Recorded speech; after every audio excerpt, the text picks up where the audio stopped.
Delhi airport पर customs को मिली कामयाबी। 2.5 करोड़ के आईफोन और लैपटॉप समेत कई इलेक्ट्रॉनिक सामान जब्त। हैदराबाद हवाई अड्डे पर जाम्बिया की महिला से 21 करोड़ की हेरोइन जब्त। कस्टम विभाग ने चेन्नई एयरपोर्ट पर जब्त किए 58 लाख रुपए के ड्रग्स, 2 गिरफ्तार। इस तरह की हेडिंग के साथ तमाम खबरें आपको पढ़ने देखने को मिलती हैं, लेकिन ये बात शायद बहुत कम लोगों को पता होगी कि एयरपोर्ट पर कस्टम डिपार्टमेंट किसी सामान को कब जब्त करता है, वो इस सामान का करता क्या है, ये जब्त सामान कहां जाता है और इसका होता क्या है। आज इन्हीं सवालों के जवाब तलाशने की कोशिश करते हैं। सबसे पहले जानते हैं कि विदेश से एयरपोर्ट पर उतरने के बाद होता क्या है। जब भी कोई व्यक्ति विदेश से भारत आता है तो एयरपोर्ट पर उतरते ही उसे एक फॉर्म भरना होता है। ये बताना होता है कि उसने क्या शॉपिंग की। हालांकि ये सभी यात्रियों पर लागू नहीं होता, ये सिर्फ उन पर लागू होता है जो विदेश से कोई ऐसा सामान ला रहे हैं जिन पर टैक्स देना होता है। अगर कोई व्यक्ति ऐसा कोई सामान अपने साथ नहीं लेकर आ रहा है जिस पर उसे कस्टम ड्यूटी चुकानी हो तो वो ग्रीन चैनल से गुजरता है। लेकिन अगर कोई व्यक्ति विदेश से ऐसा सामान ला रहा है जिस पर उसे टैक्स देना है तो उसे रेड चैनल से गुजरना होता है। दिल्ली एयरपोर्ट की वेबसाइट पर इस बारे में कुछ गाइडलाइंस भी दी गई हैं। लेकिन अगर कोई व्यक्ति विदेश से ऐसा सामान ला रहा है जिस पर टैक्स देना हो और वह ग्रीन चैनल से गुजर जाए तो पकड़े जाने पर उसे पेनल्टी देनी होगी, उसका सामान जब्त हो सकता है और मुकदमा भी हो सकता है। अब जानते हैं कि कितने तक का सामान ला सकते हैं। विदेश से सामान लाने पर टैक्स देना पड़ता है। कितना टैक्स देना होगा ये इस बात पर निर्भर करता है कि किसी व्यक्ति ने कितने दिन विदेश में बिताए हैं। नेपाल, भूटान या म्यांमार को छोड़कर बाकी देशों से आने वाले यात्री अपने साथ 50,000 रुपए तक का सामान ला सकते हैं। नेपाल, भूटान या म्यांमार के संदर्भ में ये लिमिट 15,000 रुपए है। इस लिमिट तक के सामान पर किसी तरह का टैक्स नहीं लगता है। अगर कोई प्रोफेशन या कोई बिजनेसमैन 3 से 6 महीने में इंडिया आता है तो उसे 60,000 रुपए तक के हाउस होल्ड आइटम्स पर छूट मिलती है। 6 से 12 महीने विदेश में बिताने वाला 1 लाख रुपए, 1 से लेकर 2 साल विदेश में रहने वाला 2 लाख रुपए और 2 साल से ज्यादा समय तक विदेश में रहने वाला 5 लाख रुपए तक के हाउस होल्ड आइटम्स अपने साथ ला सकता है। लेकिन इसमें भी कई सारे टर्म्स और कंडीशंस होते हैं। इलेक्ट्रॉनिक आइटम्स जैसे एलईडी या एलसीडी टीवी पर 36.5% टैक्स देना होगा। इस तरह के कोई भी प्रोडक्ट जो विदेश से खरीद कर लाए जा रहे हैं उसकी वैल्यू काउंट की जाती है और फिर उस हिसाब से टैक्स देना होता है। अगर विदेश से आते समय आपके पास $10,000 या इससे ज्यादा की करेंसी है तो आपको इसे डिक्लेयर करना होता है। कस्टम विभाग सामान को जब्त कब करता है, ये जानने के लिए हमने बात की कस्टम अधिकारी से। नाम ना बताने की शर्त पर उन्होंने हमें पूरी प्रक्रिया के बारे में बताया। आगे जो भी जानकारी हम आपको देने वाले हैं ये उन्हीं अधिकारी के हवाले से दी गई है। अधिकारी ने बताया, मान लीजिए कि कोई विदेश से आ रहा है और उसने अपना सामान किसी काउंटर पर छोड़ दिया। ऐसे में जिस एयरलाइंस से उसने यात्रा की है वो एयरलाइंस उस सामान को हमारे पास लाएगी, हमें बताएगी कि किसी व्यक्ति का ये सामान छूट गया है। अगर सामान की पहचान हुई तो वो वेयरहाउस में जमा हो जाता है। हर एयरलाइंस का अपना वेयरहाउस होता है। ऐसे में जिस व्यक्ति का सामान होगा वो एयरलाइंस से संपर्क करेगा। या तो एयरलाइंस काउंटर डिलीवरी करा देगी या जिस व्यक्ति का सामान छूटा है वो खुद आकर उसे ले जाएगा। अधिकारी ने एक और उदाहरण देते हुए बताया, मान लीजिए आप एयरपोर्ट पर आए, आपने फोन पर बात करते करते अपना सामान किसी काउंटर पर छोड़ दिया। बैग पर कोई नेम प्लेट नहीं है, ऐसे में वह लॉस्ट प्रॉपर्टी हो गई। ये सामान कस्टम के पास आएगा क्योंकि कस्टम क्लियरेंस के बिना कोई सामान एयरपोर्ट से बाहर नहीं जाता है। कस्टम के पास सामान आने के बाद इसकी स्कैनिंग की जाती है, देखा जाता है कि कोई हानिकारक सामान तो नहीं है, देखा जाएगा कि अनजाने में तो नहीं छूट गया या जानबूझकर तो किसी ने इसे नहीं छोड़ दिया। इसके बाद उस सामान को एयरपोर्ट के वेयरहाउस में रख दिया जाता है। इस तरह के दोनों केस में एयरपोर्ट वाले सामान को CWC यानी सेंट्रल वेयरहाउसिंग कॉर्पोरेशन के वेयरहाउस में ले जाते हैं। वहाँ 3 महीने तक इंतजार किया जाता है। अगर तब तक कोई नहीं आया, किसी ने सामान पर क्लेम नहीं किया तो 3 महीने बाद इस सामान को कस्टम के डिस्पोजल सेक्शन में डाल दिया जाता है।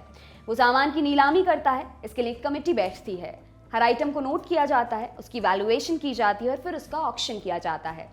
सरकारी ऑक्शन के लिए जो एजेंट होते हैं उनसे पूछा जाता है, एप्लीकेशन भेजी जाती है कि ये सामान है, आप लेना चाहते हैं क्या। अगर 5 लाख से कम का सामान है तो पहले आओ पहले पाओ के आधार पर दे दिया जाता है। 5 लाख से ऊपर का सामान होगा तो उस केस में ऑक्शन होता है। उसके लिए सरकार के रजिस्टर्ड डीलर्स होते हैं जो ऑनलाइन बोली लगाते हैं। ई ऑक्शन के जरिए जो भी प्लेटफॉर्म है उसके जरिए बोली लगती है। अब एक सवाल है कि अगर किसी ने कस्टम ड्यूटी नहीं चुकाई तो क्या होगा। इस सवाल के जवाब में अधिकारी ने बताया, पहली बात तो ये कि एयरपोर्ट पर इंडियन कस्टम डिपार्टमेंट लोगों से जबरदस्ती ड्यूटी वसूलने के लिए नहीं बैठा है। कस्टम का काम स्मगलर पकड़ना है, क्योंकि वो लगातार स्मगलिंग करते हैं। कई बार ऐसा होता है कि कोई पहली बार ट्रैवल कर रहा है या कई महीने बाद इंडिया आ रहा है, उसने लगेज रूल नहीं पढ़े और कोई ऐसा सामान अपने साथ ले आया जिस पर कस्टम ड्यूटी लगती है। लिकर का उदाहरण लें, मान लीजिए कि कोई निर्धारित मात्रा से ज्यादा लिकर ले आया, एक बोतल ज्यादा ले आया। रूल कहता है कि कस्टम ड्यूटी चुकाने पर ही उसे अपने साथ इसे ले जाने की अनुमति है। लेकिन अगर कोई ड्यूटी नहीं जमा करता तो इस हालात में उसके सामने ही सामान को सील कर दिया जाएगा। एक रिसीट कटेगी, एक कॉपी एयरपोर्ट के वेयरहाउस को मिलेगी और एक पैसेंजर को मिलेगी। कस्टम की सील लगेगी। पैसेंजर की मर्जी है कि वो 3 महीने में कभी भी अपना सामान छुड़ाने आए। जब भी सामान का मालिक अपना सामान छुड़ाने आएगा उसे ड्यूटी चुकानी पड़ेगी। अधिकारी ने बताया कि वेयरहाउस में जितने दिन सामान रहेगा उसके हिसाब से चार्जेस देने पड़ेंगे। कुछ दिन फ्री होता है, उसके बाद चार्जेस लगने शुरू हो जाते हैं। अब क्या ये 3 महीने वाला रूल हर सामान पर लागू होता है? नहीं, तुरंत खराब होने वाले सामान पर तो ये बिल्कुल लागू नहीं होता। इसके लिए कुछ नियम कायदे बने हैं। इसी के तहत आता है सीज करने के बाद तुरंत डिस्पोज करने लायक सामान। इस कैटेगरी के तहत आने वाले सभी सामान की शेल्फ लाइफ बहुत कम होती है। उसके तेजी से सड़ने या खराब होने की संभावना होती है। ये सामान नेचुरली खराब हो सकते हैं, कुछ पर उनकी एक्सपायरी डेट लिखी होती है। इनमें से कुछ के स्टोरेज के लिए विशेष व्यवस्था करनी होती है। ऐसे मामले में मालिक को नोटिस जारी करके और अधिकारियों से आदेश मिलने के बाद सामान तुरंत डिस्पोज कर दिया जाता है। जैसे फल, फूल, सब्जी, मांस, मछली, बिना डिब्बाबंद सामान, औषधि, जड़ी बूटी आदि। अधिकारी का कहना है कि आमतौर पर लोग खराब होने वाले सामान लेकर नहीं आते। रेयर केसेस में ऐसा करते हैं।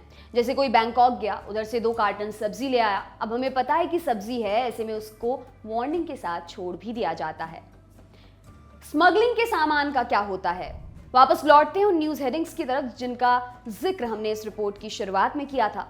कस्टम अधिकारी ने बताया कि ऐसी चीजें जिन्हें स्मगलिंग करके लाया जा रहा है, जैसे सोना, हेरोइन, सिगरेट, तंबाकू या अन्य कोई प्रोडक्ट, उनके पकड़े जाने पर आरोपी के खिलाफ सख्त एक्शन लिया जाता है। उसके खिलाफ गैर जमानती वारंट जारी होता है।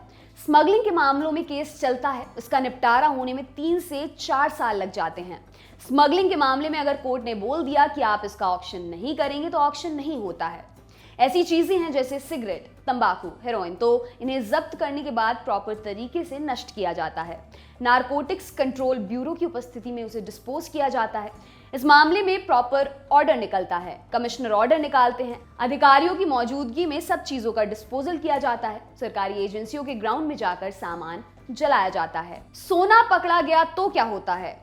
अगर सोना पकड़ा गया तो इस तरह के मामले में स्मगलिंग का केस बनता है। पकड़े गए सोने को प्रॉपर तरीके से सील कर दिया जाता है। कोर्ट के ऑर्डर पर कमेटी बैठती है।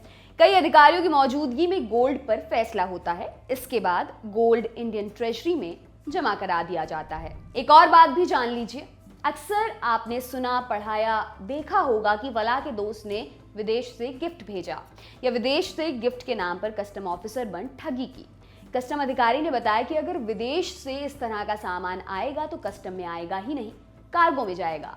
कार्गो अलग बने हैं, वहां से चीजें क्लियर होती हैं। दूसरी बात कि फोन पर कोई अधिकारी कस्टम ड्यूटी नहीं मांग सकता। एयरपोर्ट पर अधिकारी जब किसी सामान की कस्टम ड्यूटी के लिए चालान काटते हैं तो वो बैंक में जमा होता है, ना कि उसे किसी अधिकारी को पे करना होता है। तो इस तरह के मामलों में फ्रॉड कॉल से सावधान रहिए। अब डोमेस्टिक के बारे में भी जान लीजिए। अब तक जो बातें आपने जानी वो इंटरनेशनल फ्लाइट से जुड़ी थी, लेकिन भारत में एक शहर से दूसरे शहर जाते समय भी एयरपोर्ट पर सामान छूटता है। एयरपोर्ट पर सिक्योरिटी का जिम्मा संभाल रही CISF के एक अधिकारी ने बताया कि किसी व्यक्ति का सामान छूटने पर उसे कैसे वापस करना है। इसे लेकर भी रूल्स बने हुए हैं। छूट गए सामान को लेने का सिंपल तरीका है, यात्री खुद वो सामान ले सकता है, नहीं तो किसी को भेज सकता है। उसके पास अथॉरिटी लेटर, आई कार्ड और बोर्डिंग पास होना चाहिए। इसके बाद सामान उसे मिल जाता है। अधिकारी ने बताया कि कई बार रूल्स के तहत जा नहीं पाते, ऐसे में सामान को NGO को दे दिया जाता है। कुछ सामान को लॉस्ट एंड फाउंड में जमा कर देते हैं। अधिकारी की माने तो दिल्ली एयरपोर्ट पर ही हर महीने 50-60 करोड़ का सामान छूट जाता है। आपके लिए तमाम जानकारी जुटाई है हमारे साथी डेविड ने। मेरा नाम है दिव्यांशी। देखते रहिए दी लल्लन टॉप। शुक्रिया।